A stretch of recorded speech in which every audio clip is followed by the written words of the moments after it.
Министерот за финансии Кирил Миновски денеска беше во работна посета на Кичево, каде оствари средби со представници на Стопанската комора од овој град, со кои разговараа на повеќе теми. Средбите со бизнис секторот се редовна пракса на Министерството, кои имаат за цел да се запознаат со проблемите со кои се соочуваат. Врз основа на овие разговори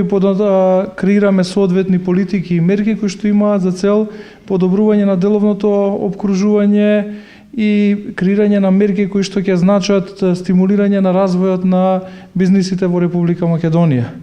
Воедно на стопанствениците ќе им ја пренесуваме нашата политика на ниски даноци, чија што основна цел е најголемиот дел од средствата да се враќаат во стопанството, заради тоа што приватниот сектор е двигател на економскиот развој на македонската економија. На новинарско прашање околу најновиот извештај на Државниот завод за статистика во однос на зголемениот извоз од Македонија, министерот за финансии Миновски вели дека податоците потврдуваат дека Македонија води добра економска политика, односно дека политиката на ниски даноци обезбедува поголеми инвестиции во приватниот сектор кои значат позасилена економска и извозна активност. Доколку ги се поредиме податоците, например, од 2015 година, ќе видиме дека во однос на периодот пред 10 години имаме двојно поголем извоз. Значи извозот изнесуваше во 2015 4 милиарди евра. Доколку се погледне структурата на извозот, ќе видиме дека имаме сериозно зголемување на извозот на машини и софистицирани производи,